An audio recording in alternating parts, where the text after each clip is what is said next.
இந்த திருமறையிலே ஒரு வசனம் வந்திருக்கிறது.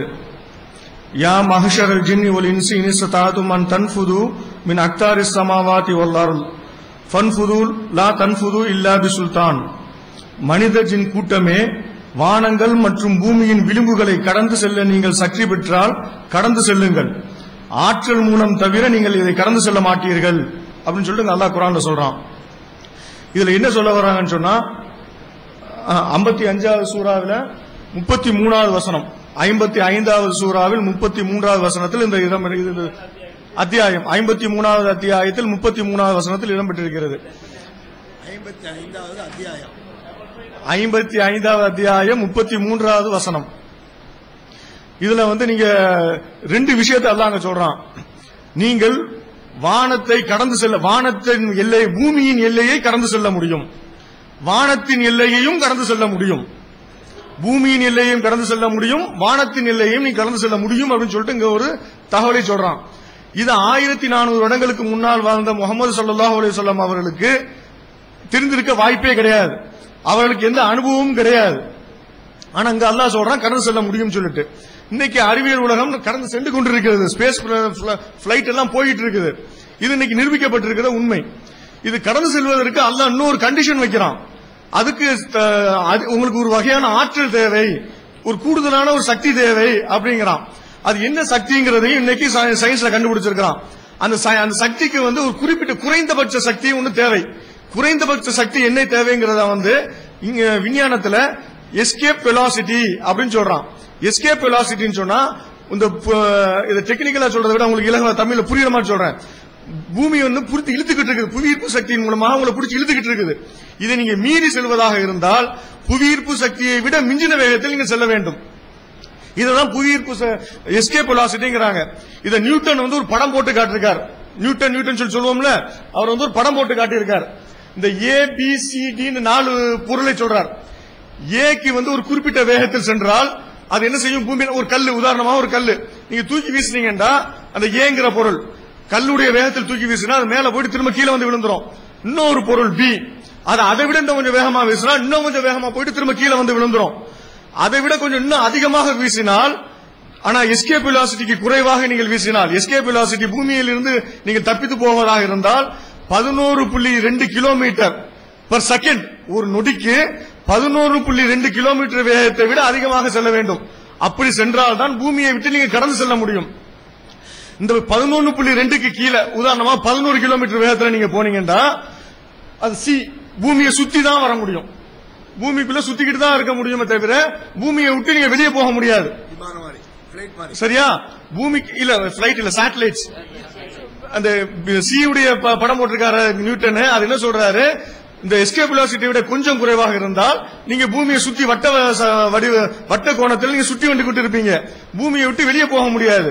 பூமியை விட்டு வெளியே போகக்கூடிய அந்த டி ஒரு படம் போட்டிருக்காரு. அந்த படம் டீண்டா பூமியை விட்டு வெளியே போகுது பாருங்க, அந்த வெளியே கடைசியா ஒரு கோடு மாதிரி போட்டிருக்காரு பாருங்க. அப்படி நீங்க பூமியை விட்டு வெளியே போவதாக இருந்தால் அதற்கு தேவையான ஆற்றல் எஸ்கேப் வெலாசிட்டி எனக்கூடிய பூமியுடைய escape velocity 11.2 kilometre per second. இதுதான் எஸ்கேப் வெலாசிட்டி. இது இன்னைக்கு இந்த சோலார் சிஸ்டத்தை விட்டு வெளியே போய்கிட்டு இருக்கிறதுக்கு முயற்சி பண்ணிட்டு இருக்காங்க, மனுஷன் பண்ணிட்டு இருக்கான். நியூ ஹொரைசான் சொல்லிட்டு ஒரு சேட்டலைட்டை ஷட்டில அனுப்பியிருக்கான் அமெரிக்கா. அது இன்னும் போய்கிட்டே இருக்குது.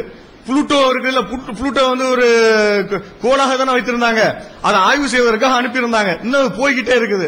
அவங்க 2015 ஆண்டுல பிப்ரவரி மாசம் அது புளூட்டோவை நெருங்கும் அப்படின்னு சொல்லிட்டு கணித்து வைத்திருக்கிறாங்க.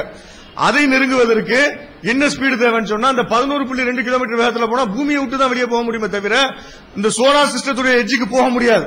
சோலார் சிஸ்டத்துடைய எட்ஜுக்கு நீங்க போவதாக இருந்தால் அதுக்கு மில்கி வே உடைய கேலக்சியுடைய வெலாசிட்டி, எஸ்கேப் வெலாசிட்டி அடிப்படையாக வச்சுதான் நீங்க போக முடியும். சோலார் சிஸ்டத்துடைய மில்கி வே உடைய escape velocity 1000 kilometre per second. இந்த வேகத்தில் நீங்கள் சென்றால்தான் சோலார் சிஸ்டத்தை விட்டு நீங்க வெளியேற முடியும் அப்படின்னு சொல்லிட்டு அவன் சொல்றான். இது அன்னைக்கு அறிவியல், இன்னைக்கு அறிவியல் இந்த நூற்றாண்டில் கண்டுபிடித்த இந்த செய்திகளை எல்லாம் அன்னைக்கு 1400 வருடங்களுக்கு முன்னால் அல்லாஹ் குர்ஆனிலே இறக்கியிருக்கிறான். இது ஒரு அறிவியல். இது அடுத்ததாக நீங்கள் போக முடியும் சொல்லிட்டான். அடுத்தது இன்னொன்னு சொல்றான், இது அதை விட அற்புதமாக இருக்குது. நீங்கள் ஒருவேளை போவீர்களே ஆனால் என்ன நிலை ஏற்படும், அது அல்லாஹ் சொல்றான். இன்னக லன் தஹரிக்கல் அர்ல், அதுக்கு போயிட்டோமோ?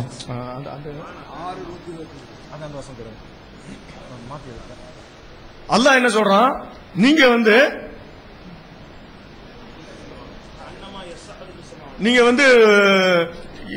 நேர்வழி பெறாதவன் பற்றி அல்லாஹ் சொல்றான். வானத்தில் ஏறி செல்லக்கூடியவனுடைய இதயம் இல்ல, அந்த இது எடுங்க. வானத்தில் ஏறி செல்லக்கூடிய ஒருவனுக்கு நேர்வழி காட்ட அல்லாஹ் நாடினால் அவனது உள்ளத்தை இஸ்லாத்திற்காக விரிவடைய செய்கிறான். அவனை வழிதவற செய்ய நாடினால் அவனது உள்ளத்தை வானத்தில் ஏறி செல்பவனை போல் கடும் இறுக்கமாக்கி விடுகிறான் அப்படின்னு சொல்லி அல்லாஹ் சொல்றான். வானத்தில் ஏறி செல்பவனுடைய இதயம் கடும் இறுக்கமாகி விடும் சொல்லி அல்லாஹ் சொல்றான். 1400 வருஷத்துக்கு முன்னால வானத்தில் ஏறி செல்லக்கூடிய நிலை எனக்கு இல்ல. ஆனால் ஏறி சென்றால் உள்ளுக்குள்ள உள்ள உறுப்பு, வெளியில உள்ள உறுப்பு இல்ல. வெளியில உள்ள உறுப்பை பார்த்து நீங்க என்ன வேணாலும் சொல்லிக்கலாம். உள்ளுக்குள்ள உள்ள உறுப்பை அல்லாஹ் சொல்றான் இறுகி விடுங்கிறான். இன்னைக்கு விஞ்ஞானத்துல சொல்றான். அது கொஞ்சம் ஸ்லைட போறேன், அங்க பாருங்க. இந்த ஸ்லைட்ல அந்த வாசகத்தை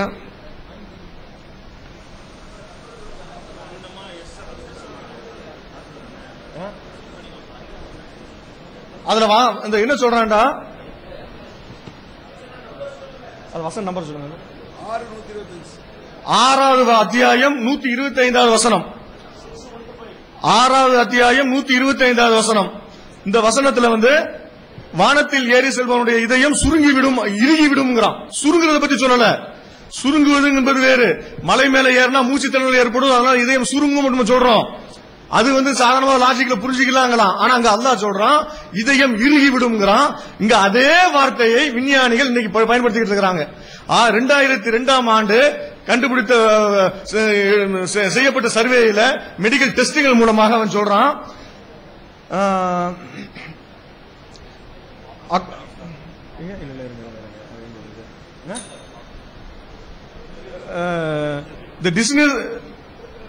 the dizziness is caused by the shrinking and stiffening of heart.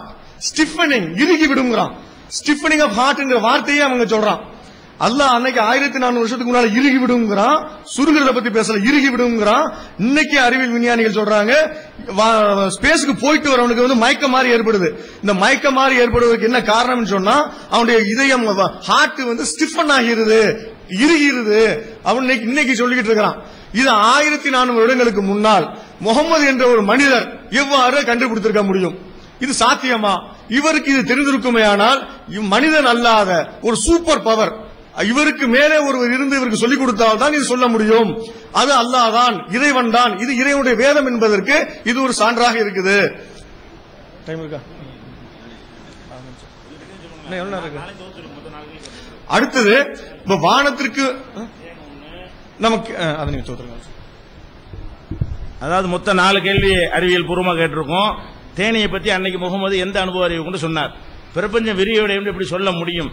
விண்ணுலகத்தை தாண்டி ஒரு தனி ஆற்றல் இருக்கு, அந்த ஆற்றலை பெற்றால் நீங்கள் கடந்து செல்ல முடியும் என்று அந்த காலத்தில் கற்பனை. அதாவது உங்களுக்கு செல்ல முடியும், புஷ்பமான ராமன் போனார் மாதிரி சொல்லல, நீங்க செய்யலாமே என்று சொல்லி அறிவியலாகவே சொல்லப்பட்டது எப்படி? அதே மாதிரி மேலே ஏறி செல்வனுடைய இதயம் இறுகி விடுகிறது என்று இந்த வார்த்தையை எப்படி முகமது சொன்னார்? முகமது அனுபவத்தில் சொன்னார் தானே சொல்றீங்க. இதை சொல்வதற்கு உரிய அனுபவம் எது? இது எப்படி சொல்ல இயன்றது? அதுக்கு நீங்க பதில் சொல்லுங்க. 4 விஷயம் கேட்டிருக்கிறோம் மொத்தம்.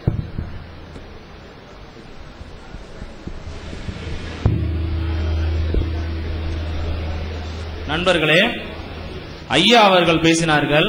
அதாவது இந்த தலைப்பை விட்டு தள்ளி கொண்டு போகிறேன் என்று தவறாக நினைக்க வேண்டாம். ஆரம்பித்து வைத்தது ஐயா அவர்கள் பிஜே. அதாவது பார்த்தீர்கள் என்றால் இரத்த தானம் செய்தீர்கள் என்று நாங்கள் செய்தோம், அதற்கு மெடல் எல்லாம் வாங்கினோம் என்று சொன்னார்கள். இது ரொம்ப வரவேற்கக்கூடிய ஒரு விஷயம். கண்டிப்பாக நாங்க ஏற்றுக்கொள்கிறோம்.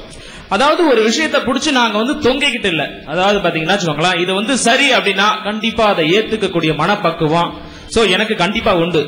இங்க நான் வந்திருக்கிறது எதுக்காக அப்படின்னா கூட இதுல இருந்து எனக்கு என்ன விஷயம் தெளிவுபடும். எனக்கு இப்பதான் அறிவு புரிஞ்சது. ஒரு சில வருட காலம் அதுக்கப்புறம் தான் அறிவு எனக்கு தெரிஞ்சது அப்படின்னு சொல்லிட்டு தான் இப்ப நான் வந்திருக்கிறேன். எனக்கு தெரிஞ்ச வரையிலும் என்ன சுற்றி இருக்கிறவங்க என்ன செஞ்சாங்க அப்படின்னு எனக்கு தெரியாது. ஆனா நான் இதுவரைக்கும் 9 டைம், அதாவது 9 தடவை நான் ரத்த தானம் பண்ணியிருக்கேன். ஆனா ஆனா என்ன சுத்தி இருக்கிறவங்க, என்ன சார்ந்து இருக்கிறவங்க ரத்த தானம் பண்ணாங்களா இல்லையா, இல்ல மற்றவர்களுக்கு உதவி செய்தார்களா இல்லையா, நான் பார்த்துட்டு இருக்கிறது இல்ல. அதே மாதிரி அவங்கள இப்ப இவங்க இந்த நேரத்துக்கு இவங்க உச்சா போனாங்க இல்ல வெளியே போனாங்க அப்படின்னு நான் பாக்குறது இல்ல. டெய்லி இது பாக்குறதுலாம் என்னோட வேலை இல்ல. அவங்க செஞ்சாங்களா செய்யலையா இல்லையான்னு நான் பார்த்துட்டு இருக்கவே முடியாது. ஆனா நான் கான்பிடண்டா சொல்லுவேன், என்னால இதை செய்ய முடியும். ஆனா கொள்கை பரப்ப முடியாது. நான் சரியா நடந்துக்கிறப்ப